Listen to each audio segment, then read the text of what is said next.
video webinar por parte de la Asociación Mexicana para el Estudio de las Infecciones Nosocomiales, AMEIN, y por parte de la Federación Mexicana de Enfermería Quirúrgica. Esto es en un trabajo colaborativo. Hoy les presentamos. Sabemos que dentro de las infecciones asociadas a la atención a la salud, la infección del sitio quirúrgico se presenta de manera significativa en nuestros pacientes. Los reportes de la ROVE, la Red Hospitalaria de la Vigilancia Epidemiológica, como también lo reporta la OMS y la OPS y otros organismos de salud, de ahí la relevancia de este seminario de hoy, donde conoceremos las causas más frecuentes de la infección del sitio quirúrgico, las medidas preventivas con evidencia científica y sobre todo con un enfoque multidisciplinario. Así que el tema intitulado de hoy es Prevención de infección del sitio quirúrgico y prescripción adecuada del antibiótico profiláctico. Nos acompaña, como siempre, Josefina Flores Salas. Josefina, bienvenida. Ella es vicepresidente de la FEMEC y estará muy pendiente de las preguntas. También nos acompaña Cristian Vadillo Franco. Cristian, bienvenido. Hola. Él se encarga de difusión y prensa en la FEMEC. Bienvenido, Cristian.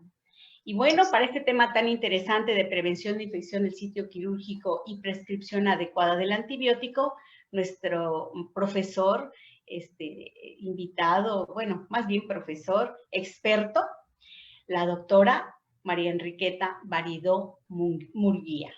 Ella es egresada de la Facultad de Medicina de la UNAM, tiene medicina interna por el Instituto Nacional de Ciencias Médicas y Nutrición Salvador Subirán y también cirugía general por la misma institución. Es fellowship de la Escuela de Medicina de la Universidad de Virginia. Tiene la maestría en gestión de calidad de los servicios de salud. Es cirujana del Servicio de Gastrocirugía del Hospital de Especialidades del Centro Médico Nacional Siglo XXI, cirujana del staff quirúrgico del Hospital Médica Sur en la Ciudad de México y bueno, también es presidente de la Asociación Mexicana para el Estudio de las Infecciones Nosocomiales. Doctora, bienvenida, es un placer que usted nos vaya a dar este tema tan importante. Gracias por eso. Haremos conciencia hoy con sus consejos y recomendaciones. Doctora, el público es todo suyo. Muchísimas gracias. Pues buenas tardes, como todos los martes. Antes que nada, deseo que todos estén gozando de cabal salud, como dicen en mi pueblo, que todos ustedes tengan equipo de protección personal para realizar su trabajo y que hayan seguido las medidas de prevención para el control y disminución de las infecciones asociadas a la atención a la salud. El día de hoy, en conjunto con la maestra López, con la Asociación Mexicana de Enfermería Quirúrgica, vamos a hablar de este importantísimo tema que realmente debemos estar familiarizados con él. El objetivo del día de hoy es discutir el impacto de la infección de sitio quirúrgico, definir qué es una infección de sitio quirúrgico, la microbiología y explicar los componentes e importancias de los valores predictivos. Como hemos venido señalando, realmente la infección de sitio quirúrgico es un problema de salud pública. El número de cirugías se viene incrementando a medida de que la población internacional mundial va incrementándose. La esperanza de vida afortunadamente ha aumentado y el número de nacimientos realmente es muy importante. A pesar de que el número de nacimientos es tan importante, hay más cirugías que nacimientos, que casos nuevos de SIDA, de VIH, y entonces establecer que el número de cirugías se está incrementando nos lleva a tratar de mejorar el proceso y el desenlace de cada procedimiento. En el año 2012 se realizaron 313 millones de operaciones, que representa un incremento de casi el 35% en relación al número de cirugías que se hicieron globalmente en el año 2004. Aún no sale este es un estudio que sale aproximadamente cada 8 años, así es que muy pronto tendremos el incremento que hubo en estos desde el 2012 a la actualidad, pero se está elevando realmente en forma muy importante, y esto habla de que pacientes con padecimientos quirúrgicos tienen un acceso más fácil hacia la atención quirúrgica, que no necesariamente lo tiene todo el mundo. Esto es también un problema de acceso a la atención quirúrgica que tenemos que tratar de mejorar. Sin embargo, hay complicaciones con esto. Se calcula que con este número de cirugías puede haber complicaciones hasta el 16% y muerte relacionada menor al 1%. Entonces uno se pregunta por qué el tema, si la mortalidad es tan baja, menos del 1%. Cuando trasladamos esto a números, sabemos que aproximadamente casi 2 millones de personas fallecieron relacionadas a la complicación quirúrgica, una complicación, y que hubo 24 millones de complicaciones mayores. De tal suerte que estamos ante un problema realmente grave y muy importante. La proporción de eventos adversos en los pacientes hospitalizados, la mayoría de ellos, ustedes pueden ver en verde, la mayoría de ellos está relacionado a complicaciones quirúrgicas. Y de las complicaciones quirúrgicas, la infección asociada a la salud, en particular la infección quirúrgica, es la complicación más frecuente. En esta gráfica, que es un estudio de 11,200 pacientes, ustedes ven que el 4% aproximadamente tuvieron una infección asociada a la salud, y que la infección de sitio quirúrgico comparte con la neumonía asociada a ventilador el primer lugar. Sigue, y esto es un problema muy grave en México, como ustedes lo deben ver en sus hospitales. Continúa la infección gastrointestinal, particularmente la infección por Clostridium difficile, por el uso inadecuado de antibióticos, la infección urinaria y la bacteriemia. En México, uno puede, ya lo veremos más adelante, las infecciones asociadas a la salud tienen una distribución diferente. Este es un estudio que se realizó en casi 23,000 pacientes, en donde se observó que la mortalidad hospitalaria en pacientes con infección quirúrgica comparada con aquellos que no tienen infección quirúrgica es lo doble, que el ingreso a la unidad de terapia intensiva es prácticamente lo doble, un poco más, que el reingreso hospitalario es 3-4 veces mayor, que los días de estancia hospitalaria son mucho mayores, y que el exceso en costo tiene un mínimo de $5,000 los pacientes que tienen una infección de sitio quirúrgico. Además, independientemente del riesgo preoperatorio, se reduce la mortalidad, se reduce la sobrevida del paciente a largo plazo en un 60%.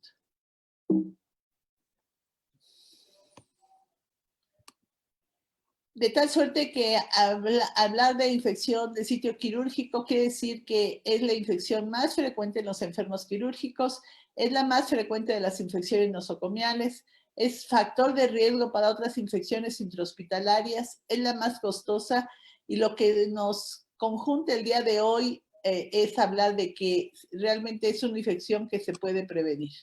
Y ustedes pueden ver en esta gráfica los porcentajes de infecciones asociadas a la atención a la salud prevenibles. La bacteriemia asociada a catéter en un 70%, la neumonía asociada a ventilador 55%, la urosepsis asociada a sonda 70%, la infección de sitio quirúrgico 55%. Ustedes pueden ver aquí en costo en millones de dólares evitables anuales cómo se podría evitar todo este gasto. Casi aquí, por ejemplo, 18,000 millones de dólares. En infecciones de sitio quirúrgico, 345 millones de dólares anuales. Y sobre todo, y lo más importante, la cantidad de vidas salvadas si nosotros estableciéramos programas de prevención de infecciones asociadas a la salud, y en particular infecciones de sitio quirúrgico, siguiendo las guías de prevención. En Estados Unidos, existe todo un programa para disminuir la frecuencia de infecciones de sitio quirúrgico, por lo que acabamos de decir, porque son costosas, porque alteran, se relacionan con mortalidad, porque alteran la calidad de vida de los pacientes, y se han dado a la tarea de disminuir año con año, y ustedes pueden ver aquí que hubo un descenso del 17% de la frecuencia de infecciones en los 10 procedimientos que ellos seleccionaron como los procedimientos que son más costosos y que causan mayor morbilidad a los pacientes, como son prótesis de articulaciones, cirugía rectocolónica, histerectomías y cirugía cardíaca, entre otros. Realmente la posibilidad de disminuir de un 17% es magnífica, y veremos más adelante. Aquí estamos viendo lo que ha pasado en nuestro país. Este es un reporte epidemiológico del año 2015. No tengo el acceso a uno más reciente, en donde claramente se ve que el número de infecciones asociadas a la atención de salud de un año para otro se incrementó. Este es un reporte epidemiológico de la Red Hospitalaria de Vigilancia Epidemiológica, que muchos de ustedes conocen. Se incrementó, y específicamente en infección de sitio quirúrgico ustedes pueden ver que para fines prácticos se mantuvo estable, siempre y cuando no consideremos también agregarle las otras, porque en las otras aparecen las endometritis poscesárea. Si nosotros sumáramos la infección de sitio quirúrgico con estas otras, veríamos que sobrepasa en gran cantidad a las bacteriemias, a las neumonías y a la urosepsis. Realmente en México esto es un problema grave. Es un indicador, la infección de sitio quirúrgico, un indicador de calidad de los servicios quirúrgicos, y cualquier servicio quirúrgico, la meta debería ser tener una frecuencia de infección de sitio quirúrgico cercana al 0, menor al 0, menor al 1. O sea, realmente que las infecciones no se pudieran prevenir prácticamente en su totalidad. ¿Qué es una infección de sitio quirúrgico? Es aquella que ocurre en el sitio operatorio, en el sitio quirúrgico, los primeros 30 días posoperatorios si no se colocó dispositivo médico, y en los 12 meses posoperatorios si se colocó dispositivo médico. Esto es muy importante porque la mayoría de las infecciones se diagnostican cuando el paciente se ha ido del hospital. Prácticamente en diferentes series el 60% de los pacientes manifiestan ya su infección en casa. Y si no, uno no sigue a estos pacientes, la posibilidad de retroalimentación la pierden, porque hay pacientes que cuando son privados, por ejemplo, van a otro médico o a otro sitio, inclusive cuando pertenecen a una institución, si se infectan, en lugar de regresar a su hospital, se van a ver a médicos particulares, y entonces esa retroalimentación se pierde y hay una falsa seguridad de que no existen las infecciones. Las infecciones pueden ser, son infecciones incisionales, que puede ser superficial cuando involucra la piel y el tejido subcutáneo, incisional profunda cuando involucra la fascia y el músculo, o de órgano y espacio cuando involucra el sitio operatorio, por ejemplo aquí el peritoneo, pero puede ser el mediastino, puede ser la cavidad articular, puede ser los ventrículos del cerebro, etcétera. La mayoría de las infecciones, afortunadamente, son infecciones incisionales, 2/3 partes, y solamente 1/3 parte de las infecciones corresponden al sitio operatorio, órgano y espacio. ¿Qué es una infección de herida incisional? Es la que ocurre en los primeros 30 días si no se colocó dispositivo médico, y en los primeros 12 meses si sí se colocó dispositivo médico. Involucra piel y tejido subcutáneo, y el paciente tiene al menos una de las siguientes características: drenaje purulento de la incisión superficial, microorganismo cultivado de la secreción de la herida superficial, por lo menos uno de los siguientes síntomas: dolor localizado, edema, eritema y calor, que la cirujana abra deliberadamente la herida porque considera que está infectada para drenarla, y que la cirujana diagnostica infección de sitio quirúrgico. ¿Cuál es la infección de herida incisional profunda? Es la que ocurre en los primeros 30 días si no se colocó dispositivo médico, y en los primeros 12 meses si sí se colocó. Involucra tejidos blandos como músculos y fascia. Hay drenaje purulento de la incisión de tejidos blandos, pero no del sitio operatorio propiamente. La incisión que se abre espontáneamente o abre la cirujana o el cirujano, y el paciente tiene al menos una de las siguientes características: fiebre mayor de 38, dolor localizado, hay microorganismos cultivados en el sitio drenado, hay un absceso u otra evidencia de infección que involucra los tejidos blandos de la incisión encontrada por la exploración directa por estudio radiológico durante la cirugía o con examen histopatológico, y él o la cirujana diagnostican infección incisional profunda. Y al igual es la misma temporalidad de órgano y espacio, pero aquí involucra la parte del organismo más profunda que las capas de músculos y aponeurosis que fueron abiertas y manipuladas durante la cirugía. Hay drenaje purulento del drenaje colocado en el órgano y espacio. Hay microorganismos cultivados de la secreción obtenida. Hay absceso u otra evidencia de infección que involucra a los tejidos blandos de la incisión encontrada por exploración directa por estudio radiológico durante la cirugía o en examen patológico. Y el cirujano o la cirujana diagnostica la infección de órgano y espacio. ¿Cómo se establece una infección? Bueno, es la interrelación que guarda la salud, el estado de salud del enfermo, con el equipo quirúrgico y las bacterias. Este equipo quirúrgico es fundamental. Como mencionaba la maestra López, la prevención de infección es multimodal, involucra diferentes especialidades: a los anestesiólogos, a los cirujanos, a las enfermeras, la manera de realizar la antisepsia, la esterilización, el ambiente hospitalario, el ambiente de quirófano. Y las bacterias, recordemos que hay bacterias comunitarias y hay bacterias nosocomiales, y que cada día tenemos más bacterias multiresistentes, y por supuesto el estado de salud del enfermo. Todo esto nos da un riesgo, y nosotros tenemos que conocer todos estos factores de riesgo para poder realizar una serie de medidas modificadoras de este riesgo, como medidas de prevención de infección de sitio quirúrgico. Así, en resumen, la patogénesis va de acuerdo al inóculo y virulencia bacteriana relacionado con la salud del enfermo y el procedimiento quirúrgico, el ambiente de la herida. Eso es muy importante. El ambiente de la herida es un factor fundamental en la génesis de una infección. Por supuesto, cuando utilizamos implante de material protésico, aumenta el riesgo de infección.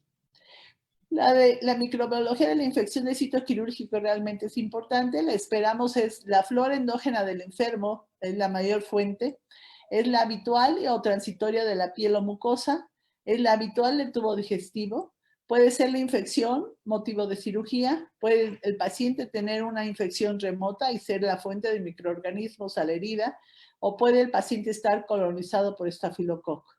El medio ambiente del quirófano es importante, y la salud del personal de salud. Esta es una relación de los organismos causales de infección de sitio quirúrgico reportada por el Centro de Control de Enfermedades de Estados Unidos, CDC por sus siglas en inglés, que va del 2015 al 2017, y que demuestra que el estafilococo es la causa más frecuente de infección, y si lo sumamos al estafilococo coagulasa negativo sería el 24%. Aquí ya hay un incremento en relación a años anteriores de gérmenes gram negativos como la Escherichia coli, el Enterococo fecalis, la Pseudomonas aeruginosa, la Klebsiella, que son enterobacterias, se están incrementando, pero el número uno, como siempre, lo lleva el Staphylococcus aureus. ¿Qué pasa en nuestro México? En el año 2014, estos son 4.531 muestras que se logró identificar el agente causal. La principal agente etiológico de infección son gérmenes gram negativos, Escherichia coli, Pseudomonas, Klebsiella, Enterococcus fecalis, Acinetobacter, que demuestra esto, sobre todo la Escherichia coli, un grave problema. Y aquí hago un paréntesis, porque hasta antes de la pandemia, la higiene de manos en el hospital, pese a cualquier campaña que hubiera, era muy baja. Las enfermeras en general tienen una mayor frecuencia de higiene de manos, de lavado de manos, no los médicos, pero realmente este es un problema gravísimo que además lo estamos viendo aquí. Escherichia coli, que es una bacteria que habitualmente está en el tubo digestivo, es la principal causa de infección. Esto es algo en lo que todo el personal de salud tenemos que reflexionar para mejorar y aumentar las prácticas de higiene de manos, que, bueno, dicho sea de paso, se han incrementado en relación a la pandemia. No solamente porque queremos proteger al paciente, sino porque nos queremos proteger a nosotros mismos. Esto realmente es un punto que hay que tomar en consideración. ¿Cuáles son los componentes e importancias de los valores predictivos? Esto es muy importante. Tenemos el riesgo, lo estratificamos, el riesgo de infección. Tenemos la clasificación por contaminación bacteriana, la clasificación del riesgo del paciente por su estado de salud y el procedimiento quirúrgico. Con esto, en cada uno de los pacientes nosotros tenemos que estratificar el riesgo y el resultado tiene que ser igual a 1. Entre lo que nosotros, el desenlace que realmente tiene el paciente y el desenlace que nosotros suponemos que debió haber tenido el paciente, debe ser igual. Cuando esto no es igual, cuando el resultado esperado es menor, es mayor al resultado obtenido, estamos teniendo una alteración que debemos estar analizando para disminuir el riesgo. Y posteriormente cada uno de estos pacientes se van sumando para tener una información veraz, oportuna, en tiempo real de qué está sucediendo en cada hospital para actuar sobre esta información. Si no tenemos nosotros la información veraz de lo que sucede en nuestros hospitales, de qué bacterias son las que están en nuestros hospitales, no vamos a poder realizar cambios de mejoramiento de la actividad en ese hospital. Con esta clasificación de heridas por grado de contaminación, las heridas las clasificamos en limpia, limpia con colocación de implante, limpia contaminada, contaminada y sucia. La herida limpia es aquella que se realiza en una cirugía electiva, sin datos de infección o inflamación, sin apertura del tracto orofaringio, genitourinario, gastrointestinal o broncopulmonar. No hay contaminación durante la cirugía, se cierra la herida de manera primaria y no se deja drenaje. La herida limpia con colocación de implante tiene las mismas características, pero aquí se coloca un dispositivo médico generalmente de manera permanente, como es colocar una prótesis, colocar una malla, colocar una válvula cardíaca, colocar una válvula de drenaje ventrículo-peritoneal. La herida limpia contaminada es aquella cirugía electiva y o de urgencia con datos de un proceso inflamatorio no infeccioso limitado, con apertura controlada del tracto orofaringio, genitourinario, gastrointestinal, broncopulmonar. Hay contaminación controlada durante la cirugía, se cierra la herida de manera primaria, puede o no dejarse drenaje. La herida contaminada es aquella cirugía de urgencia o con una lesión accidental temprana, con datos de proceso inflamatorio no infeccioso, con apertura controlada del tracto orofaringio, genitourinario, gastrointestinal, broncopulmonar y hay contaminación durante la cirugía. Se cierra la herida de manera primaria y puede o no dejarse drenaje. Y la herida sucia, pues es aquella cirugía de urgencia con datos de infección y o tejido desvitalizado, donde se abren los diferentes tractos que han sido señalados, hay contaminación durante la cirugía, puede o no cerrarse la herida de manera primaria y puede o no dejarse drenaje.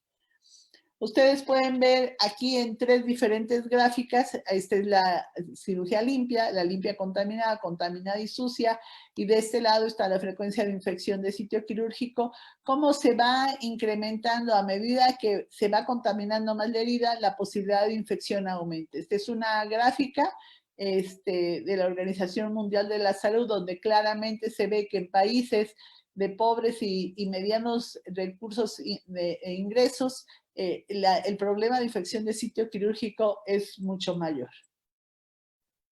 Aquí esta es otra gráfica para señalar lo mismo. Este es también de la Organización Mundial de la Salud, 231 estudios, en donde claramente se ve cómo aumenta la posibilidad de infección de acuerdo a cómo va aumentando la contaminación bacteriana de la herida.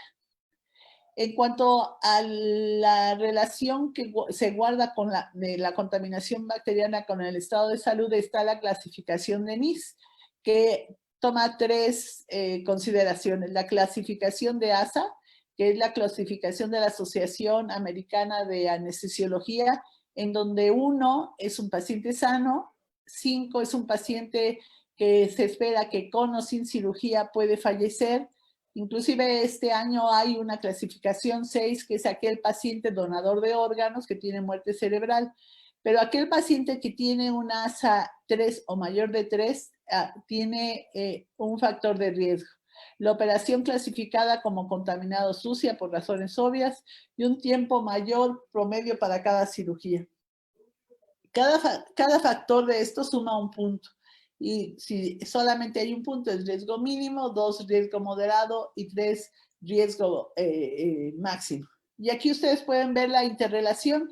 Como pueden ver, a la medida que aumenta la contaminación bacteriana, como se ha dicho, aumenta la posibilidad de infección, pero cuando además se interrelaciona con el riesgo del estado de salud del paciente, ustedes pueden ver que un paciente sano tiene un riesgo mínimo y que un paciente que tiene una ASA mayor de 3, que son pacientes descontrolados por diabetes mellitus, que tienen hipertensión, que tienen comorbilidades importantes, el riesgo aún en cirugía limpia puede aumentar. Y aquí al último, la cirugía sucia, que tiene un grado mayor cuando se presenta en un paciente con mayor riesgo, pues entonces la posibilidad de infección aumenta hasta un 30%. ¿Qué quiere decir esto? No es para explicar por qué se infectan los pacientes. Desde mi personal punto de vista, yo les puedo decir que si existe en enfermos muy graves con una cirugía sucia la posibilidad de infectarse del 30%, es porque existe un 70% en donde estamos haciendo una serie de medidas preventivas muy adecuadas para que no se infecten los pacientes y no se infectan. Lo importante de esta gráfica es que entendamos que tenemos que tomar lo bien que hacemos en ese 70% que no se infectaron para implementarlo en este 30% y evitar que los pacientes se infecten. Aquí es donde surge la vigilancia hospitalaria. Y cuando hablo de la vigilancia hospitalaria, quiero decirles que realmente es fundamental que tengamos, tanto clínicos como epidemiólogos, una relación muy cercana. Por ejemplo, a las enfermeras les gusta mucho la vigilancia. Las enfermeras quirúrgicas deberían acercarse con los epidemiólogos para llevar estadísticas. Si no tenemos información de nuestros resultados, no podríamos nosotros modificar conductas para mejorar los resultados. La vigilancia hospitalaria nos lleva, ahí debe haber por ley un comité de infecciones intrahospitalarias y en la actualidad, por eso es fundamental la Asociación Mexicana de las Infecciones Nosocomiales, porque en la actualidad la certificación hospitalaria depende de que exista un comité de infecciones intrahospitalarias, pero que esté realmente trabajando adecuadamente, que haga enseñanza, que haga investigación, que vigile y que retroalimente a los involucrados de sus resultados. De aquí surgen políticas y regulaciones locales que en conjunto con las regulaciones de nivel central deben implementarse localmente a los hospitales. Deben surgir programas de calidad de la atención que sean difundidas al personal hospitalario, que se retroalimente al personal hospitalario y que se incorpore en la prevención de infecciones a los pacientes y a su familia. Es muy importante que a los pacientes se les recuerde que se tienen que higienizar las manos todo el tiempo. Las manos del paciente son las manos que tocan más al paciente, o sea, recomendar la higiene de manos únicamente al personal de salud es importante, pero también es muy importante que le recordemos a la familia y al paciente que tienen que higienizarse las manos. ¿qué conclusiones podemos tener de esto? Que la infección asociada a la salud es realmente es muy frecuente, que tiene un gran impacto en el resultado del tratamiento quirúrgico, que es muy costosa, que se puede prevenir y que requiere de vigilancia epidemiológica con estratificación del riesgo para poder implementar medidas de prevención. ¿Cuáles son los factores controlables que contribuyen a la infección de sitio quirúrgico? Bueno, a través de múltiples estudios epidemiológicos hemos conocido de los factores de riesgo que se han resumido en estas guías que recientemente han salido.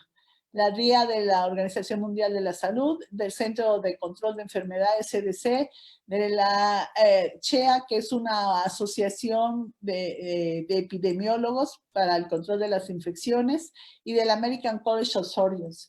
Recientemente acaba de salir unas guías de prevención de infección de colon y recto, pero hay múltiples guías también de cirugía, de prevención de infección de cirugía cardíaca, de cirugía neurológica. Yo les podría recomendar que la guía de la Organización Mundial de la Salud es la más aterrizable para nuestro medio. Es una guía que nos da una serie de medidas de prevención que no son costosas y que son fáciles de implementar. El proceso perioperatorio en estas guías está tomado en cuenta. Debe considerarse desde el preoperatorio en el domicilio y hospitalario, el transoperatorio del equipo quirúrgico, que debe ser de excelencia. La primer medida preventiva de infección es tener un equipo quirúrgico, y cuando hablo de equipo quirúrgico hablo de una jerarquización horizontal. Tenemos que entender los cirujanos y los anestesiólogos que las enfermeras son nuestro equipo y que tenemos que trabajar no en una jerarquización vertical, sino horizontal, que tener una instrumentista preparada es fundamental, que tener un cirujano, una cirujana preparada es fundamental, y un anestesiólogo. Si cualquier otra medida, o sea, las demás medidas que son muy importantes no tendrían caso si no tenemos un equipo quirúrgico de excelencia. Y el postoperatorio. Los factores relacionados al estado de salud del enfermo, que no son modificables, pues es la edad avanzada, historia de infección cutánea y o radioterapia, la desnutrición y obesidad, el cáncer, radio, quimioterapia. Los modificables son diabetes, sobre todo la hiperglicemia. Hay muchos pacientes que no se saben diabéticos y que cursan con hiperglicemia. Hay muchos diabéticos que, a pesar de saberse diabéticos, cursan con hiperglicemia. Es fundamental que durante el periodo perioperatorio el paciente esté euglicémico. Tratar de que el paciente deje de fumar y beber alcohol. La insuficiencia renal crónica es modificable a través de todos los tratamientos sustitutivos, como son las diálisis. La ictericia es modificable mediante la canalización por medio de stents o de radiología invasiva percutánea, con colocación de drenajes que liberen el obstáculo para la bilis. Y los modificables también es tratar de disminuir los tratamientos de inmunosupresión o modularlos. Por supuesto, la enfermedad quirúrgica es muy importante, si es una urgencia o no, qué tan compleja es y qué grado de contaminación bacteriana tiene. ¿Cuáles son los factores preoperatorios extrahospitalarios? Bueno, es el control glicémico adecuado. Un paciente para cirugía electiva no debería ingresar al hospital si no está con un control glicémico adecuado. Cuando hay cirugía de colon, debemos indicar y que el paciente entienda, porque muchas veces lo indicamos pero no lo entiende el paciente, tenemos que explicarle hasta que lo entienda, la preparación mecánica del colon con administración oral de antibióticos. En la actualidad se recomienda neomicina y metronidazol en forma oral un día antes de la cirugía. Es fundamental. Cuando los pacientes van a ser sometidos a cirugía limpia de alto riesgo, como es la cirugía cardíaca, la cirugía neurocirugía o cirugía vascular, hay que, inclusive cuando se va a colocar una malla, nosotros tenemos que estar seguros que el paciente no esté colonizado por estafilococo multiresistente. Para esto se deben hacer cultivos de las narinas y en base a esos cultivos determinar si el paciente está o no colonizado por estafilococo, y si lo está, dar un tratamiento que es mupirocina nasal, o bien se puede poner isodine o clorexidina sin alcohol. Hay que mejorar todas las comorbilidades, hay que tratar la infección. Hay pacientes que tienen, por ejemplo, infección de vías urinarias, y hay que tratar la infección antes de la cirugía. Como les había mencionado, evitar el cigarro y las bebidas alcohólicas, tratar de que disminuyan el peso, y cercano al momento del ingreso hay que recomendarles el baño cotidiano. Se ha recomendado por varios estudios que los pacientes se bañen con clorexidina en su casa antes de llegar al hospital. Esto es útil, pero comparándolo con otros métodos no hay mayor diferencia, y sí, realmente lo que importa es que el paciente se bañe cercano a su cirugía. Yo les recomendaría a los pacientes, les recomiendo a los pacientes inclusive que se bañen 2 veces al día y que tengan una muy buena higiene de boca. Recuerden que van a ser pacientes que se van a intubar. Esta es una gráfica donde claramente se ve del lado derecho cómo los pacientes que tienen una mejor control de la glucosa tienen mejores resultados. Entonces, realmente tenemos que ser muy meticulosos en tratar de que el paciente permanezca euglicémico. Este es en la preparación mecánica del colon. Desde hace muchos años se viene realizando, y con estas fórmulas que llevan realmente muchísimos años y que siguen hasta la actualidad siendo válidas y siendo muy oportunas. En cuanto a la eficacia bactericida de los antisépticos, quiero señalarles que el jabón líquido, el yodo povidona acuoso, la clorexidina sin alcohol, el hexacloroformo, ya son antisépticos que no tienen mucho. De este lado vemos la producción bacteriana en el momento de aplicarla. Ustedes pueden ver que no hay tanto, pero cuando mezclamos alcohol con soluciones yodadas o con clorexidina, entonces podemos ver cómo hay una gran reducción bacteriana, pero además prolongada. Y esto es muy importante. Por eso aquí estamos viendo, por ejemplo, la clorexidina con alcohol tiene un gran efecto bactericida, pero que además tiene un efecto residual en horas muy importante que favorece su utilización en cirugía. Y mencionar lo del baño preoperatorio, que puede o no ser con clorexidina. En cuanto al paciente, vuelvo a tomar esta gráfica porque es importante que el paciente, lo que es importante para prevenir las infecciones es disminuir la carga bacteriana. Y esto lo vamos a hacer en el hospital, ya en el quirófano, primero con un lavado meticuloso. Aquí sí puede ser con jabón líquido o con clorexidina acuosa o yodopovidona sin alcohol, pero lavarlo extensivamente, dejarlo secar y después, posterior a ello, aplicar la clorexidina. Si ustedes aplican la clorexidina o el yodo, las soluciones yodadas con alcohol, sin haber lavado el área quirúrgica, no están permitiendo que actúen adecuadamente, porque la piel puede estar con residuos de suciedad que pueden impedir que haya un contacto adecuado del antiséptico con la piel. En cuanto a los antibióticos profilácticos, que esto es uno de los factores más importantes, no pensar que sin los antibióticos profilácticos no podríamos tener el tipo de cirugías que tenemos en la actualidad: realización de trasplantes, de transposición de colon, de reemplazo valvulares. Cualquier cirugía que ustedes imaginen no la podríamos hacer sin los antibióticos profilácticos. ¿Cuáles los puntos importantes? Esto será tema de otra plática. Ahorita quiero señalar algunos puntos importantes. Es la selección del antibiótico. La selección del antibiótico es muy importante.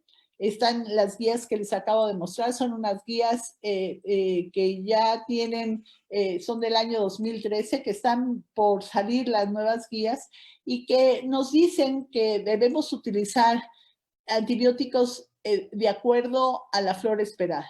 Por ejemplo, en cirugía limpia, la flora esperada son estafilococos, que es la flora que tenemos en la piel. Para cirugías limpias contaminadas sería para gram negativos y también que tengan eficacia sobre gérmenes gram positivos. Y eso era tan simple así para 2013.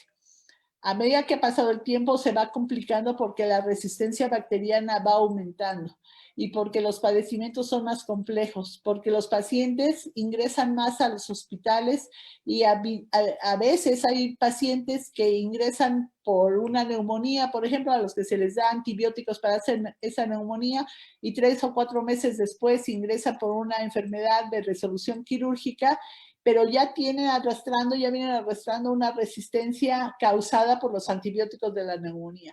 Entonces, tenemos que conocer perfectamente el perfil epidemiológico de ese paciente, el perfil epidemiológico de nuestro hospital. Eso es muy importante porque hay pacientes que llegan con ictericia a los que hay que drenarles la vía biliar con un stent, pero en el momento de manipular la bilis, el conducto biliar y la bilis, contaminamos la bilis con gérmenes del hospital y entonces la simplicidad de la cefalosporina, bueno, simplicidad entre comillas, la facilidad de las cefalosporinas ya no va a actuar sobre ese paciente porque ya tiene probablemente, y está reportado, gérmenes multiresistentes. Entonces, la selección del antibiótico hoy por hoy se tiene que individualizar a cada uno de los pacientes para poder tornar que sea eficaz esta administración de antibióticos.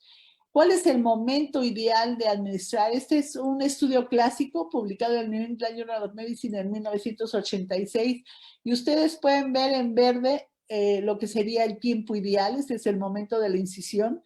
Si ustedes administran el antibiótico antes de 2 horas, vean ustedes que la frecuencia de infección aumenta, y si se administra después, durante el transoperatorio, después de la incisión o en el transoperatorio o posoperatorio, no sirve de nada. Se debe aplicar una dosis preoperatoria. Si el procedimiento es muy prolongado, se deberá administrar una segunda dosis transoperatoria y después una tercera dosis. El antibiótico profiláctico no debe rebasar las 3 dosis. Si ustedes hacen mentalmente ahorita un ejercicio, verán que en sus hospitales los pacientes están recibiendo antibióticos profilácticos por varios días. Hay pacientes, como he señalado, que están caminando ya, que no tienen puntos ya de su herida, que están comiendo y que sin embargo permanecen hospitalizados en los hospitales porque están recibiendo un antibiótico profiláctico que ya no requieren, o como señalaba la maestra López, hay pacientes que se pueden ir a su casa y el médico les sigue prescribiendo antibióticos orales. Esto es un problema realmente.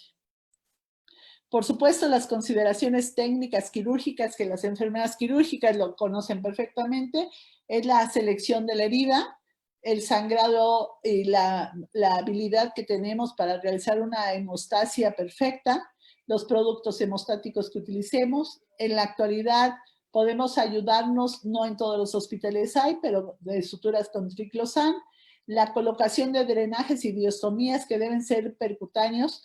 Muchas veces yo he recibido pacientes complicados que llegan con drenajes a través de la herida o con ostomías a través de la herida, y esto realmente es un calvario para los pacientes. Y la cirugía debe ser siempre supervisada por un experto. Aquí el involucro de un cirujano experto es muy importante, pero también la meticulosidad.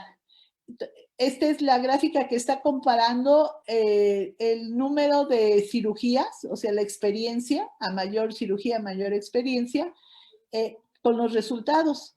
Y esto es muy interesante porque aquí se está comparando con el cirujano A, que es el que más trasplantes hepáticos ha realizado. Sin embargo, su frecuencia de infección, que es baja, o sea, nada comparable con México. Nosotros tenemos tasas de infección de 10-15%.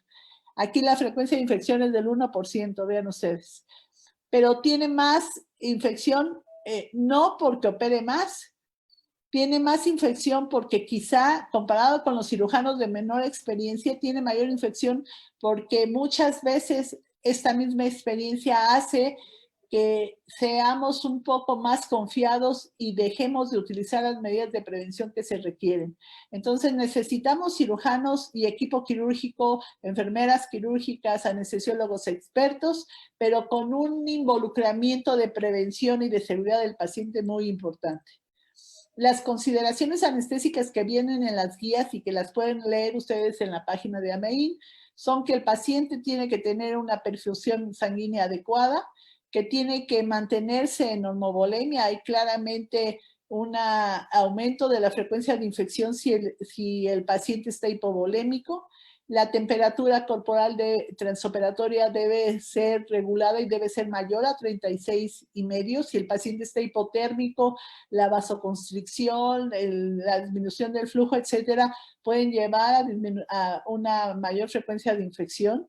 El paciente tiene que tener concentraciones de oxígeno inspirado hiperoxigenado. Esto aumenta el flujo de oxígeno y disminuye la posibilidad de infección. El dolor posoperatorio es muy importante, sobre todo, por ejemplo, hay muchos pacientes que hacen neumonía posoperatoria porque el dolor y el miedo les impide respirar adecuadamente. En el transoperatorio es ideal tratar de no hacer transfusiones sanguíneas y, por supuesto, el control de la hiperglicemia hoy por hoy sí es una de las medidas más importantes. Aquí ustedes lo pueden ver como son estudios clásicos lo que les estoy mostrando, pero que son vigentes. Si el paciente tiene menos de 150, la posibilidad de infección es del 13%. Esto es en cirugía cardíaca, que es una tasa realmente elevada. Y según se va aumentando el porcentaje de glicemia, puede ser tan importante como casi el 70%. De tal suerte que la recomendación es tener al paciente euglicémico, pero el manejo debe ser muy cuidadoso, porque la glicemia elevada aumenta el riesgo de infección, pero la hipoglicemia incrementa el riesgo de eventos adversos. Entonces, el manejo de la glicemia debe ser con dextrosis cada 4 horas y tiene que estarse regulando la insulina continuamente. Tenemos que tener realmente la responsabilidad de estar vigilando el paciente. Es una de las medidas más importantes de prevención de infección. Aquí ustedes pueden ver en esta gráfica la tensión de oxígeno subcutáneo en relación a lo esperado a la infección de sitio quirúrgico, y estas son las tensiones de oxígeno subcutáneo. A medida que la tensión de oxígeno va incrementándose, la posibilidad de infección se va invirtiendo. A menos oxígeno, mayor infección; a mayor oxígeno, menor posibilidad de infección. Y este es un metaanálisis donde claramente, de nuevo, se ven las ventajas de tener al paciente con oxígeno perioperatorio suplementario. Aquí este es un artículo que demuestra cómo los pacientes que están con hipotermia tienen una mayor frecuencia de infección en relación a los que no la tienen, y la recomendación de este artículo, que es un análisis de 524 laparotomías por trauma, es mantener la normotermia. En relación a la transfusión, ustedes pueden ver, tomando en cuenta la variable transfusión, como si el paciente sangra más de 500 mililitros, la posibilidad de infección es mayor porque son pacientes que tienen que ser transfundidos y esto altera la inmunidad del paciente. Si el hematocrito preoperatorio es menor a 30, la posibilidad de infección también se incrementa, de tal suerte que si tenemos pacientes de cirugía electiva que están anémicos, esto se tiene que manejar antes de la cirugía. Y bueno, ¿cómo implementar las guías? Hay 2 maneras. Una de ellas es utilizando la lista de cotejo que todos ustedes conocen y que, como he venido mencionando, se utiliza de una manera totalmente burocrática, se firma la hoja sin que realmente entendamos lo valioso que es esta lista de cotejo. Esta lista de cotejo trae una serie de elementos antes de la inducción de la anestesia, antes de la incisión de piel y antes de que el enfermo deje el quirófano. Hacer esta lista, en primer lugar, nos forma como equipo, porque lo debemos hacer todos. En segundo lugar, conocemos bien al paciente, nos lleva a conocer bien al paciente, a nuestro equipo, y a tratar de implementar las medidas de prevención. Si nada más firmamos la hoja, no nos sirve pues absolutamente de nada. Pero además tenemos que seguir a estos pacientes, tenemos que tener un antes y un después. Y este artículo es el primer artículo de donde salió la lista, que es un estudio que se realizó en 7 países de primer mundo y de tercer mundo, la India. Bueno, no todo lo de la India, sino en algunas ciudades de la India, en donde primero hicieron un estudio basal en 3.733 pacientes, con esta muerte de 1.5, morbilidad total 11%, infección del sitio quirúrgico 6.2% y reoperación no planeada 2.4%. Después de utilizar el checklist con más o menos la misma proporción de pacientes, la muerte se redujo prácticamente a la mitad, la morbilidad disminuyó en forma muy importante, la infección de sitio quirúrgico disminuyó a la mitad y la reoperación no planeada también. Pero ¿cómo pudieron saber esto? Pues porque siguieron a los pacientes. El checklist sirve no solamente en el momento de la cirugía para hacer la prevención, sino para empezar a nutrirnos de una información que nos puede llevar a mejorar nuestra actuación. Y esto además me lleva a la modalidad que más me gusta, además del checklist, que es incrementar unos paquetes de intervención para reducir la infección de sitio quirúrgico, que recientemente, de hecho, la Secretaría de Salud ha implementado y que yo pienso que deberían organizarse y realmente aterrizarse en cada uno de los hospitales. Este es un estudio de colaboración que se realizó en 24 hospitales en Michigan, donde para cirugía de colon se realizó este paquete, que es la administración apropiada del antibiótico profiláctico, mantener al paciente normotérmico, administrar antibióticos orales con preparación mecánica, cirugía de mínima invasión, tiempo operatorio corto y glicemia perioperatoria menor de 140. Se deberían administrar todas. Aquí debo hacer un comentario. La cirugía de mínima invasión debe ser realizada en México por quien la sepa hacer. Tenemos una frecuencia muy elevada de lesión de vía biliar porque en ocasiones se puede hacer cirugía laparoscópica con personal que no está suficientemente capacitado para hacerlo. Eso es algo que debemos estar vigilando continuamente y mejorando la capacitación. Es cosa de estar capacitándonos continuamente. Ustedes pueden ver, volviendo a nuestro paquete, que cuando se utilizan las 6 medidas, la frecuencia es la frecuencia de infección de este lado. Si se utiliza una medida, la frecuencia es mucho mayor y vean ustedes cómo va disminuyendo y cuando se utilizan las 6, pues la posibilidad de infección es del 2% menor. Realmente la implementación de paquetes de prevención es una medida muy adecuada. Y esto son diferentes series en donde se ve que el impacto de utilizar los paquetes preventivos es fundamental para disminuir la frecuencia de infección.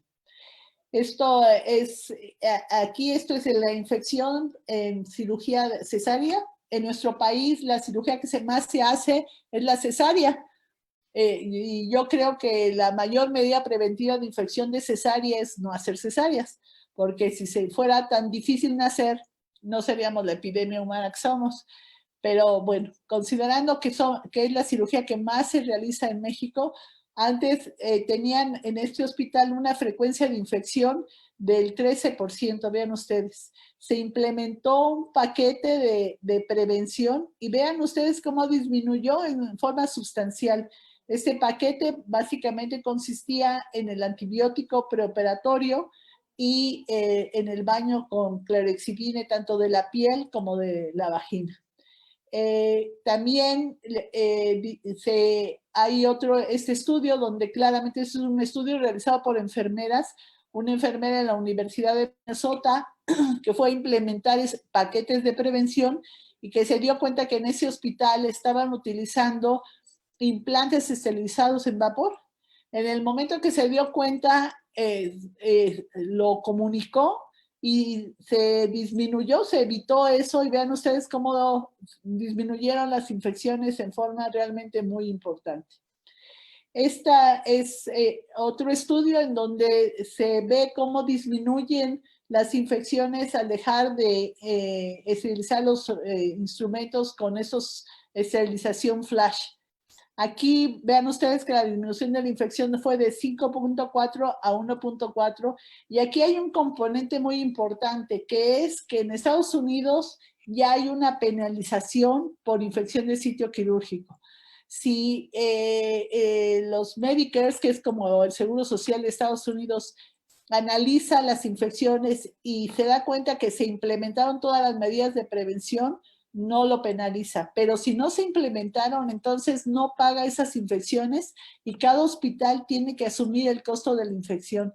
Ha sido de tal magnitud esta reprimenda, por decirlo así, que la mayoría de los hospitales en Estados Unidos, por eso es que, como notaron al principio de la plática, ha habido un descenso del 17%, no solamente por tratar de disminuir y mejorar el desenlace de los pacientes, sino porque hay una penalización económica. Y bueno, ya se ha hablado en diferentes sesiones de las dos asociaciones que estamos ahorita vinculadas, en donde la contaminación de los instrumental quirúrgico de un solo uso de la laparoscopía, esta es una epidemia que hubo en Estados Unidos con instrumental para cirugía de artroscopía y también de instrumentos para cirugía oftalmológica. Y por no haberse limpiado adecuadamente e esterilizado, hubo una epidemia donde, claro, hubo pacientes que perdieron el ojo. Nosotros en nuestro país tenemos un grave problema, realmente es muy grave, de cirugía laparoscópica con instrumental de un solo uso, que no solamente se reutiliza, sino que además no se esteriliza porque se mete en Cydex, se limpia, se mete en Cydex y pensamos que eso es esterilización. Insisto, eso es desinfección de alto nivel, pero no debe utilizarse para cirugía. Para cirugía necesitamos tener instrumental estéril, se debe esterilizar. Y si quieren reutilizar el instrumental, tiene que seguir una serie de pasos muy importantes para que quede estéril, no en Cydex, se tiene que esterilizar. Hay una epidemia en Brasil y seguramente la tenemos en México de infecciones después de la laparoscopía por micobacterias no tuberculosas que dan este tipo de abscesos crónicos que los pacientes acuden con nosotros y si no tenemos conciencia de esto, porque los pacientes llegan 3 o 4 meses después de que se operaron de cirugía laparoscópica, si no tenemos este conocimiento, estamos dejando pasar una información extraordinariamente valiosa. De tal suerte que debemos saber que si realmente es una práctica regular en todos los hospitales, si siguen los lineamientos, guías y métodos de esterilización para el reuso de desechables y si está estandarizado esto. Esto es un problema que tenemos que resolver, es un problema realmente grave. ¿Cuáles son las estrategias finalmente para la prevención de infección del sitio quirúrgico? Es identificar el riesgo modificable y modificarlo, el desarrollo de políticas hospitalarias locales, establecer procedimientos incorporando las mejores prácticas, educar y capacitar el qué, el cómo y el por qué, asesorar, asistir, supervisar y motivar, y promover sugerencias del personal de salud en la línea clínica, de las enfermeras, de los médicos que estamos atendiendo a los pacientes y que nos damos cuenta exactamente de lo que está sucediendo. La limpieza hospitalaria junto con la higiene de manos es fundamental. Aquí, este es un estudio muy interesante en donde en los hospitales en Inglaterra tenían una incidencia muy alta de estafilococo resistente a meticilina. Realmente muy importante, había 41,000. Esto con pacientes muy graves que prolongaban la estancia hospitalaria, pero que además había una gran utilización de cuartos aislados. Se pusieron a analizar y vieron que no había una limpieza hospitalaria de lo cual pudieran estar orgullosos, que la higiene de manos no era la adecuada, que no estaba totalmente capacitado el personal en control de infecciones, todo el personal de salud, y cuando me refiero a todo el personal de salud me refiero a enfermeras, a médicos, a químicos, a técnicos, a camilleros, a personal de intendencia, y que aunque había una cultura de seguridad dentro de la institución no era realmente muy importante en toda la gente. Se pusieron a trabajar durante todos estos años y vean ustedes que para el 2009 la incidencia de esta bacteria resistente bajó en forma realmente considerable. La severidad de la enfermedad, por supuesto, disminuyó, la estancia hospitalaria bajó, la utilización de cuartos aislados, los cuartos aislados son caros y son peligrosos para los pacientes, bajó en forma importante. El presupuesto de limpieza para los hospitales aumentó en forma considerable porque este presupuesto aumentado no rebasó la ganancia con esta mejoría en los resultados, mejoró la higiene de manos, se capacitó en forma mucho más importante el personal de salud y había una cultura de seguridad importante. Con todo eso se logró una reducción de casi el 60% de la frecuencia de estafilococo resistente a meticilina. Y por supuesto, hay una asociación clara de la cultura de seguridad hospitalaria con la relación de infección de sitio quirúrgico, y ustedes pueden ver aquí la infección de sitio quirúrgico y la graduación de la cultura de seguridad, y los hospitales donde existe una clara cultura de seguridad son los hospitales que menor frecuencia de infección tienen. Esto es pues una conferencia que es tan amplio el tema que traté de tocar temas fundamentales. Hay cosas que se tienen que señalar más, una plática específica de antibióticos profilácticos, de resistencia bacteriana, pero yo creo que motivarlos a ustedes a tratar de conseguir la información de sus datos y tratar de llevar todas las medidas de control de prevención de infección de sitio quirúrgico es fundamental para mejorar la salud de nuestros enfermos. Muchas gracias.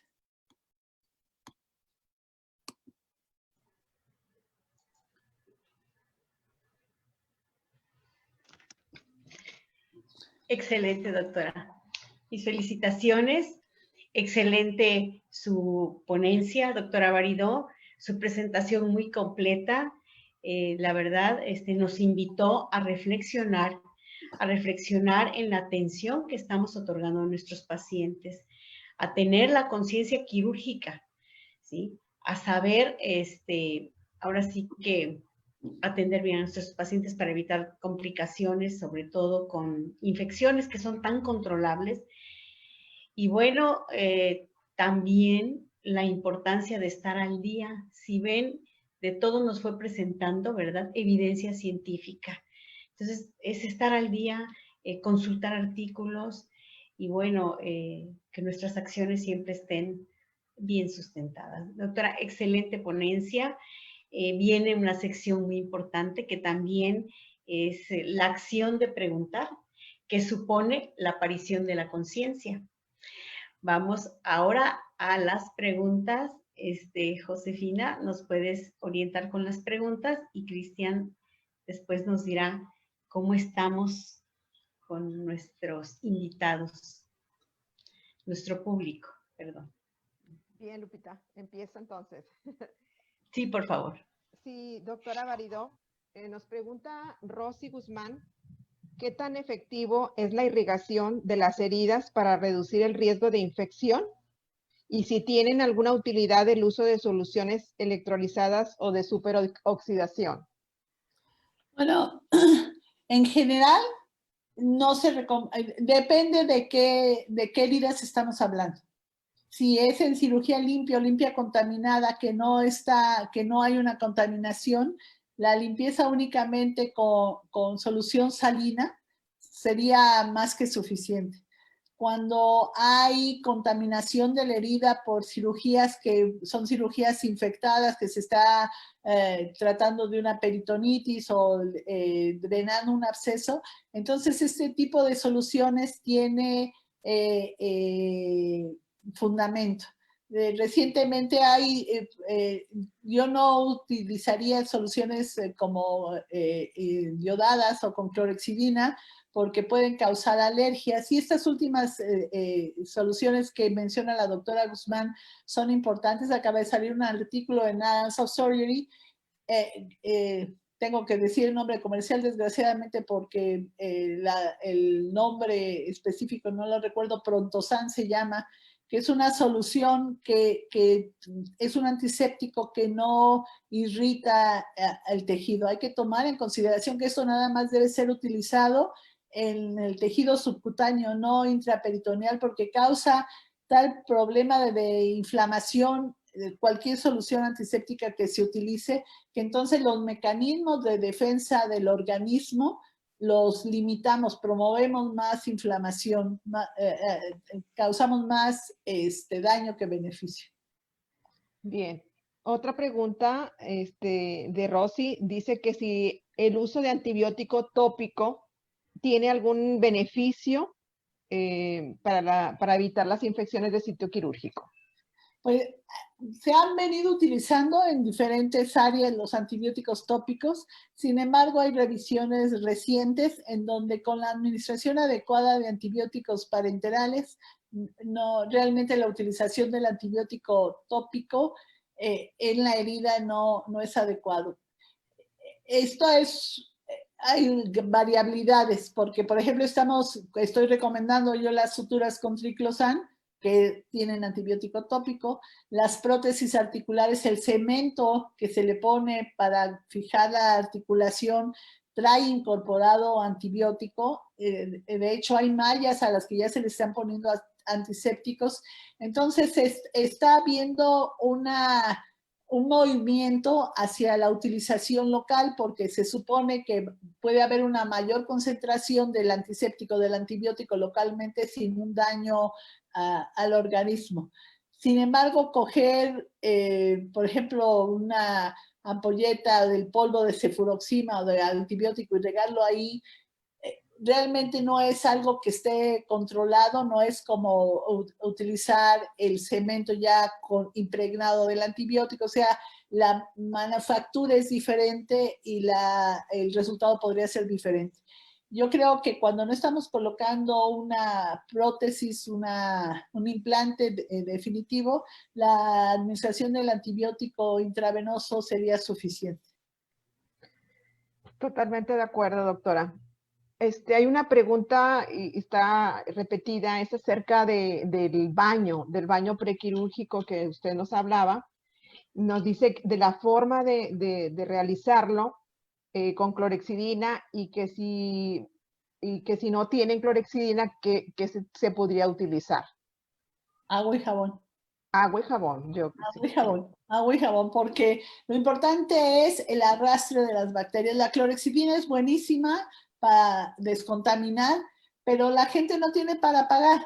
O sea, si yo le digo a un paciente, usted tiene que llegar bañado con un baño de clorexidina, él a veces no me va a decir que no tiene, pero como no tiene la clorexidina, pues mejor no se baña. Lo que hay que decirles es que se tienen que bañar con agua y jabón antes de entrar al hospital. Que si pueden comprar la clorexidina es mucho mejor. Por ejemplo, si les van a poner una prótesis articular, la recomendación es consíganlo, porque es fundamental que la pierna, la extremidad, el hombro, lo que le vayan a poner esté súper limpio.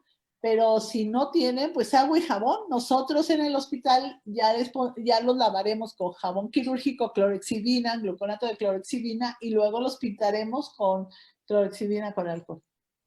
Bien. Otra pregunta, dice, en caso de alergia conocida a la cefalotina, ¿es factible utilizar clindamicina? Depende de qué cirugía se puede utilizar.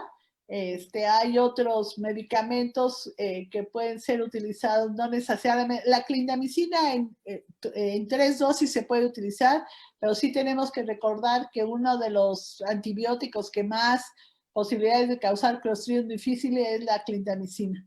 Entonces se tiene que utilizar con precaución. Si se utiliza clindamicina para una cirugía limpia, que donde se espera gérmenes gram positivos, que es la acción que tiene la clindamicina sobre gérmenes gram positivos, se puede utilizar siempre y cuando se utilicen únicamente 3 dosis. Bien.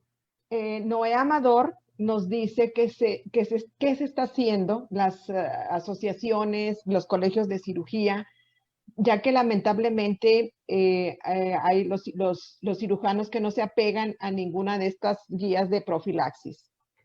¿Qué se está haciendo?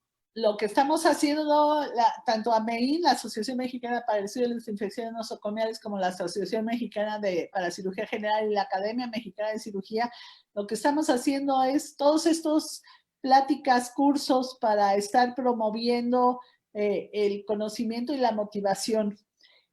Yo creo que el personal de epidemiología es un personal realmente muy capaz y muy promotor de la prevención de infección, y lo que debería hacerse en cada hospital es retroalimentar a los cirujanos de la frecuencia de infección, de la cantidad de resistencia bacteriana que tienen, para realizar guías locales y prácticas locales, involucrando al jefe de servicio, pero además tomando en consideración la entrevista cara a cara con él o la cirujana, para tratar de que implemente todas estas medidas de prevención. Bien. Detalle, habla usted de las cirugías laparoscópicas y del uso del sumergir este instrumental en vez de estar esterilizado, y es una práctica común, o sea, y preocupante, doctora. Nosotros como federación también nos hemos dado cuenta de esa situación y sí nos preocupa. No sé, hablando de lo mismo, o sea, ¿qué pudiéramos hacer en conjunto para poder evitar, o sea, ese tipo de, en algún momento decir, no soluciones en la sala quirúrgica para desinfectar instrumental? No, pero va más allá, o sea... ¿Va más allá? En primer lugar, no empezar una cirugía si no tenemos instrumental quirúrgico. No empezar. Estéril. Estéril. Estéril. Exacto, estéril. Ustedes, como enfermera quirúrgica, usted no puede dar un instrumento que no es estéril. Así de sencillo. Entonces, las enfermeras quirúrgicas aquí tienen un papel fundamental. Doctor, no hay instrumental quirúrgico, yo no puedo instrumentar.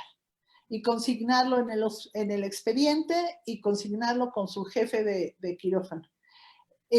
Por ejemplo, hubo una epidemia en un hospital público, no voy a decir cuál, en donde hubo de cirugía plástica, en donde hubo una epidemia de personas que llegaban a operarse de la nariz y tuvieron una infección terrible en la cara. Hubo varios pacientes de estos. Cuando se llegó a estudiar la epidemia, lo que se veía, esto fue hace varios años, que se lavaba el instrumental, por ejemplo, se caía, lo lavaban y lo metían, no había Cydex, no me acuerdo ahorita en qué se lavaba. Benzal, yo creo. Claramente, pues los pacientes se infectaron. Ahora está el Cydex, pero el Cydex no, todos estos líquidos son líquidos de alta eficiencia para instrumental de alto riesgo, pero no esteriliza. Es para utilizarlo en los endoscopios, por ejemplo. Entonces sí debe quedarnos claro al cirujano que si se cae un instrumento, pues ya nos quedamos sin ese instrumento. Se tendría que traer otro instrumento estéril para poder continuar, ¿no?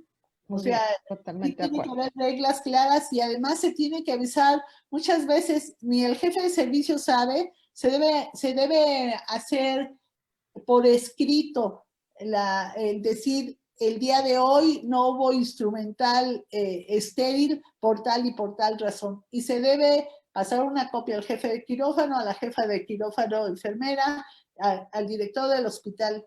Sin esta constancia por escrito, pues todo queda en leyendas urbanas, ¿no?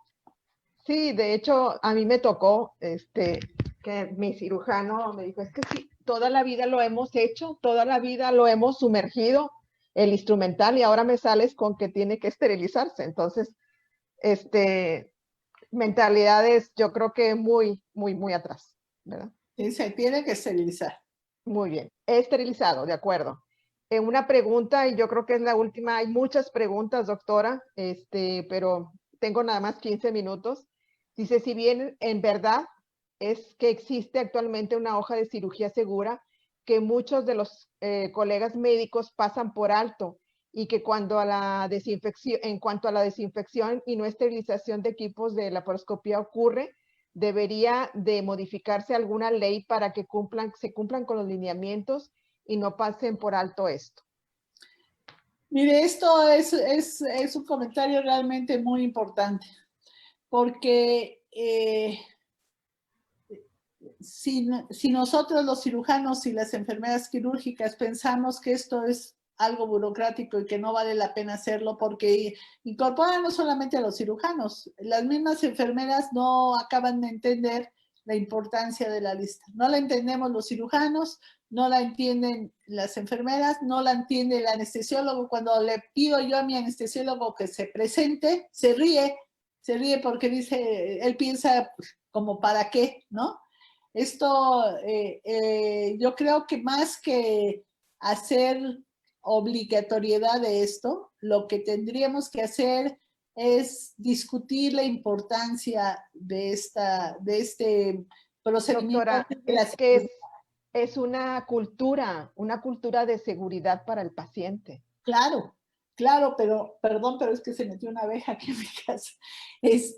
La verdad es que independientemente de la cultura de seguridad, si el personal no lo entiende y lo piensa como, ay, ya tengo que hacer algo más y no quiero, y no lo entiende, porque en el momento en que la gente entiende la importancia, lo hace, pero hay que sensibilizarlos, hay que motivarlos, hay que estar trabajando en evitar que se hagan rutinas, sino que se hagan procedimientos planeados, pensados, que documenten la importancia que tiene esto. Una última pregunta de mi parte. Dice, ¿qué pasa con la inmersión del lápiz de cauterio en glutaraldehído? ¿Es aceptable para cirugías de cavidad abdominal? No. ¿Debe de estar? Estéril. Estéril. Muy Así bien. es. Debe estar estéril. Ok. Bueno, sí, hay más preguntas, ¿verdad? Y bueno, el tiempo ya viene, se acorta, se nos hace muy cortito este tiempo. Doctora, ¿cómo ve? Yo creo que sí es importante considerar incluir en los protocolos para prevenir infección el control glicémico y el control de la temperatura, porque realmente no se considera como un punto clave que vaya normal de la glucosa. Lo veíamos también en la mañana, que a veces tenemos exámenes que ya se los tomaron hace un mes y que se implementara la toma de glucosa en el quirófano o momentos antes. Bueno, fíjate, esto es un tema muy importante porque todos sabemos, todos, hasta los pacientes, no se quieren operar porque dicen que como son diabéticos se van a infectar. Eso lo sabemos hasta los pacientes. El problema es que no, en lugar de pensar, bueno, los pacientes diabéticos se infectan más, no tomamos las medidas para hacer que los pacientes diabéticos estén controlados y no se infecten. Esa es una medida que viene siendo recomendada, son como los cursos de ATLS. Todos los cursos de ATLS, nosotros sabemos que mantener la vía aérea permeable es lo número 1, luego la circulación lo número 2, pero organizar como lo manifiesta el curso, organizar los pasos para que se haga es fundamental. Aquí también estas guías, por eso se deben implementar en cada uno de los hospitales. Estas guías lo que hacen es organizar el conocimiento para que lo apliquemos. Si no aplicamos el conocimiento, de nada nos sirve saber. Existe el Destrostix. El Destrostix es algo que es barato, que se puede hacer en cualquier hospital y que el paciente antes de entrar al quirófano, que no sea una urgencia, debe realmente estar euglicémico y mantenerlo euglicémico durante el transoperatorio y mantenerlo sobre todo euglicémico en el postoperatorio. Esta es una medida fundamental que tenemos que tomar en consideración. Mucha gente no se sabe diabética y entra al hospital con hiperglicemia. Sí, es algo que tiene que tenemos nosotros, como dice usted, tener la conciencia de que de nuestro actuar depende mucho el resultado de la cirugía. Gracias, doctora. Bueno, pues es una reflexión más a la temática de hoy. Ha sido muy importante y bueno, vamos a conocer, Cristian, cómo se comportó hoy nuestro público, de dónde vienen, qué preguntaron. Bueno, las preguntas ya las vimos. ¿De dónde están viniendo? ¿Nos están visitando? Sí, gracias, maestra. Agradecerles a los panelistas, a la ponente. Muchas felicitaciones, doctora Barrido, Enriqueta Barrido. Tuvimos cerca de 300 asistentes en las páginas de Facebook, en la transmisión en vivo. Y bueno, tuvimos 4 países que nos acompañaron, entre ellos Ecuador, República Dominicana, nuestros fieles seguidores de varias partes de Perú y de Argentina. Dentro de la República Mexicana, pues hemos tenido bastante aceptación cada vez más. Tuvimos asistentes de 28 estados de la República, de los cuales nos piden mandarles saludos al Estado de México, Chiapas, Ciudad de México, Nuevo León, Coahuila, Veracruz, Yucatán, Puebla, Jalisco, Sinaloa, Oaxaca, Colima, Morelos, Tlaxcala, Tamaulipas, Guerrero, Quintana Roo, Nayarit, Guanajuato y Durango. Y pues bueno, extensas las felicitaciones, doctora. La mayoría muy buenos comentarios. Los demás son saludos que nos mandan desde sus estados la cual nos visitan. Muy bien. Bueno, aprovechando, ¿verdad?, la riqueza de nuestro público, queremos darles de conocimiento algunos eventos que están por venir, ¿sí? Ya muy próximos algunos y otros más alejados. Es el momento en que les presentemos qué se nos acerca hoy, Cristian. Sí. Bueno, tenemos 3 eventos en puerta. A ver si me comparten pantalla. Ok. Bueno, nuestro máximo evento, nuestra fiesta más grande de la enfermería quirúrgica es donde nos reunimos más de 1000 enfermeras y enfermeros quirúrgicos. En esta ocasión, el Congreso de FEMEC será en el estado de Durango, la tierra del cine. Por ahí nos pueden ya ir visitando en la página del Congreso Internacional de Enfermería Quirúrgica en Durango, en la página de la FEMEC. Y por ahí en redes sociales están ya publicándose más pormenores. Este es en octubre del 2021, del 27 al 31 de octubre. Será presencial si todo y las autoridades lo permiten y ya esperemos que esta pandemia ya pase. Pero bueno, más informes en FEMEC, en el correo de FEMEC y en nuestra página web, en nuestro canal de YouTube y pues en nuestra fanpage. Por ahí había otro más. Sí, tenemos otro evento de la Academia Mexicana de Cirugía, en donde, pues bueno, el lema central es la enfermería en la transformación de los servicios de salud. Es importante acudir a este tipo de foros en donde estamos haciendo partícipes al área médica y nos estamos empoderando de la importancia que tenemos como personal de enfermería. Y bueno, la Federación Mexicana de Enfermería Quirúrgica tendrá participación también en ese foro, al lado de pues los grandes expositores como pues la directora nacional de enfermería, entre otros. Y el tercer anuncio es el 14º Congreso de AMSICHAC. En esta ocasión, pues será en línea del 10 al 12 de septiembre. Ya estamos a unos días y todavía no se han inscrito. Por ahí visiten la página de amsichac.org para mayores informes. Muchas gracias, Cristian. Doctora, ¿usted también tiene por ahí una información importante que darnos? Así es. Bueno, antes que nada, felicitar a pues todo nuestro público. Realmente quedamos muy contentos de ser escuchados. Queremos motivarlos, queremos que la medicina en México mejore la calidad de la atención que brindamos. Deseo realmente que se cuiden, que tengan su equipo de protección personal y que para que sigamos nosotros aprendiendo y mejorando nuestra actividad de prevención, vamos a tener también nuestro congreso de la Asociación Mexicana para el Estudio de las Infecciones Nosocomiales en marzo del año que entra. Va a ser el día 8, 9 y 10 de marzo. Todavía no conocemos la sede, si va a ser virtual o vamos a tener sede, porque dependerá de que la pandemia esté controlada. Sí, del semáforo. Realmente tenemos proyectos, pero no podemos realmente ahorita aterrizarlos hasta que no veamos realmente cuál es la trayectoria que está teniendo esta pandemia. No queremos arriesgar a nadie. Pero sí, este congreso es fundamental porque toca diferentes puntos para la prevención de infecciones a diferentes niveles en la clínica, en la cirugía ambulatoria, en las clínicas, en los servicios de urgencias. O sea, realmente la visión de transmisión del conocimiento de prevención es muy importante en este congreso y los invito cordialmente.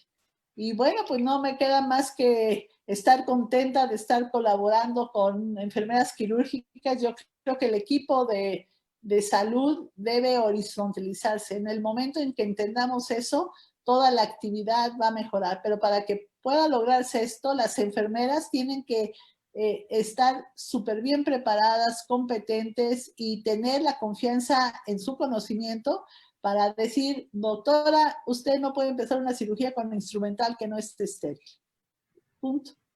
Así de sencillo. Muchas Una gracias. pregunta Doctora. última, doctora.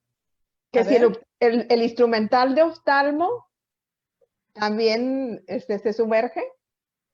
No. No, debe de estar. No, estéril. Estéril. O sea, imagínense, fíjese, las infecciones en cirugía oftalmológica, realmente el porcentaje es muy bajo, pero que se infecte un ojo y que se pierda un ojo porque no se está utilizando instrumental estéril, no debe ser, es imperdonable. Iba a decir otra palabra, pero la dejaremos es imperdonable. En stand-by. Okay. Doctora, muchas gracias. Agradecemos de corazón y de verdad infinitamente su participación, esta reflexión, porque en realidad fue una reflexión para el público, para nosotros, para todos. Es una reflexión muy importante. Demos la mejor atención, protejamos a nuestro paciente, le evitemos, por favor, esas infecciones que van a generar muchas complicaciones en el hospital, en casa, en la familia, en el trabajo. No tienen idea hasta dónde se proyectan. Gracias, doctora. Gracias, Finita. Cristian, muchas gracias. Y bueno, estaremos pendientes de los eventos que están por llegar. Buenas noches. Gracias. Hasta luego. Buenas noches, doctora. Hasta luego. Gracias a todos. Bye. Adiós. Bye.